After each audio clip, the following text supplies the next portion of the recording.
As you would have heard, safe drives are an important part of improved outcomes for Aboriginal people when it comes to regional and remote road safety, and key to this is making sure people are appropriately trained and licensed. We know that the barriers of the existing licensing system, including access to services, coupled with a lack of community transport alternatives, leads to people driving unlicensed out of necessity, and there's a real need for us to fix this issue. There's been a lot of work done in this space for over 20 years, but for a long time it felt like we were unable to gain significant traction. So Transport decided that it would be more effective to bring the work into a coordinated program with a central point of reporting. This has not only proven more efficient, it's allowed us a greater degree of flexibility for how we develop and implement initiatives. We know that it's not enough to make the services physically accessible. We need to break down the systemic barriers. So our program works across two streams. The first is operational and does look at increasing access to services, which has a number of elements. The most well-known part of the program is the mobile service. This is where we have staff travel out to community to provide a range of driver and vehicle licensing services. This helps working in the community, as many Aboriginal people don't feel comfortable travelling into town and attending government offices. Customers can access the same level of services they would in one of our regional Department of Transport offices, including theory and practical assessments. In most communities, we can access the internet and therefore we can process in real time and take payments, meaning that it's a much more streamlined process and we can get people on the road safely and legally a lot faster. We also work with a number of other agencies to provide coordinated services.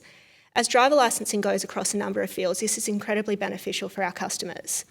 The joined-up service goes from arrangements where a number of agencies will travel out to a location together to provide services, such as the Community Open Days organised through the Aboriginal Justice Program, or it also includes formal arrangements that allow us to perform functions on behalf of other agencies, such as the Fines Enforcement Registry. We have partnerships with Aboriginal corporations, WA Police and private industry to deliver offline theory testing as part of a pre-employment or driver education program. And the second stream of work in the program is much more strategic and focuses on identifying systemic barriers and developing projects to overcome these. This has included alternative testing methods, such as a paper-based simple English theory test that allows an option for verbal testing if a customer has literacy issues. We can also use interpreters, including for Aboriginal languages, if people do not have English as a first language. We've developed more appropriate information resources for our customer base. As a lot of the information in the mainstream resources isn't relevant in remote areas, we've provided cut-down versions with the important points and using much more colloquial language, such as rego instead of vehicle registration.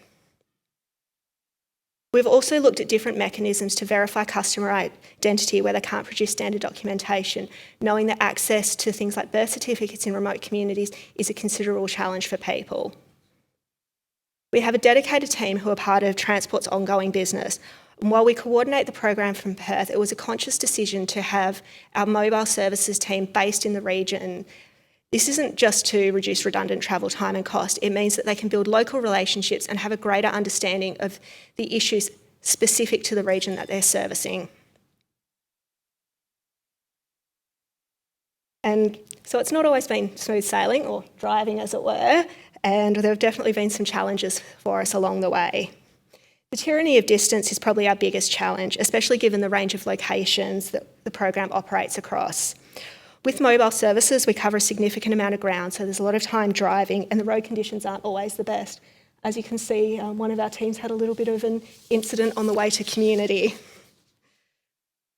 Most communities would like us to visit more regularly, as Mel touched on in her presentation, and would love to cover a lot more ground than we do, but a lot of the communities are quite remote and it can take up to 2 days of driving just to reach them, and that's before we even start to deliver services. And there have been times where we've had to change visits at the last minute due to an incident in the community and the community's advised us not to attend, or we've had to cut short trips because inclement weather has come in and the roads are closed, which has actually happened to our Kimberley team this week.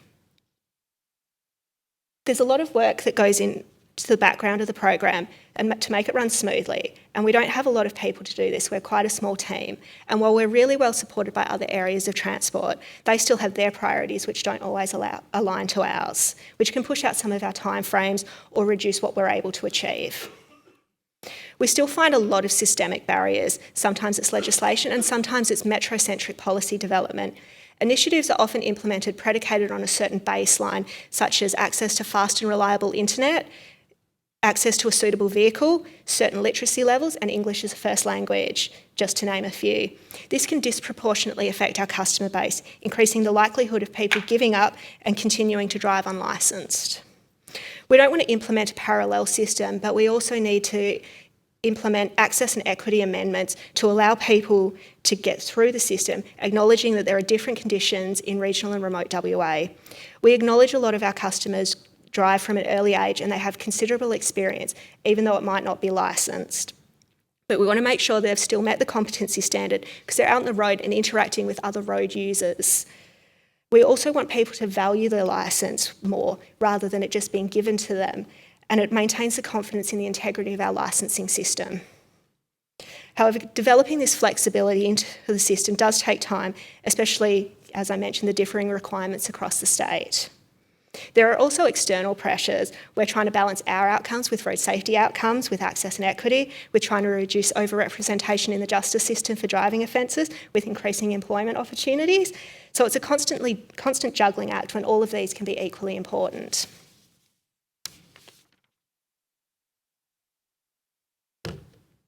So with all of these challenges, how do we know whether the program is actually working?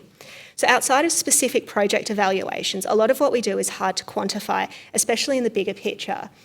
Looking at our key activities, over 7 years of mobile services, we've issued or reissued almost 2,000 driver's licences. And while this might not seem a lot when you look at the bigger picture and how many licences are issued throughout WA, it's a massive achievement for our community, and a lot of those people may not have got over the line without our service. Our partner organisations have administered successful theory tests to over 8,500 people across all classes of licence, helping people get over that important first step towards getting their licence. Retention of a driver's licence is an important success factor for us because it's not just about getting that licence in the first place, it's about keeping it, both by renewing and by not offending. So we track this retention stats on a quarterly basis and look at the reasons why people aren't keeping their licence, which can help form some of our strategic initiatives. And while all of this is really important, the statistics don't actually tell the full story of the program. We hear about people who have managed to turn their lives around because of getting their licence. So one of our customers there, she was 73 when she got her provisional licence, and it meant so much to her to be able to become independent, but at the same time be able to help her family. We get feedback from the teams that people are becoming more aware of licensing requirements in the community. We've had people in Junjunjara proactively come to us while we're in the community to renew their licence because they know the licensing mob's in town, time to pay my renewal. And we've had people in the Kimberley who are more aware of the ID requirements, so they're ready to progress when they attend and come to see us. And this will hopefully flow onto the younger generations as well, because we want to change attitudes about the importance of holding a driver's licence and driving safely and legally. So having the parents lead by example would really benefit. And we want to continue to build on this success, and there are always new opportunities for us as we continue to enhance our program. While we already have excellent working relationships with a number of government agencies, there is always opportunity to increase this collaboration, such as partnering with the Road Safety Commission on various projects or cross-agency committees set up to look at whole-of-government solutions to issues faced by Aboriginal people in regional and remote areas. And in line with increasing collaboration, we're looking at how to provide services outside of our core functions. So some of these might be on behalf of other areas of transport, such as helping people to get a skipper's ticket, which also opens up employment and business development opportunities, and others might be on behalf of other agencies. We're also continually looking at our processes and identifying ways to streamline and improve them. This not only applies to the licensing system, but also to our internal processes, as there are always better ways to do business. And we're looking to build on our education work, developing more targeted materials similar to the ones I touched on earlier, as well as delivering information and education sessions and raising awareness in the community about the importance of driving safely and legally and keeping that licence, because a licence is your life. Thank you.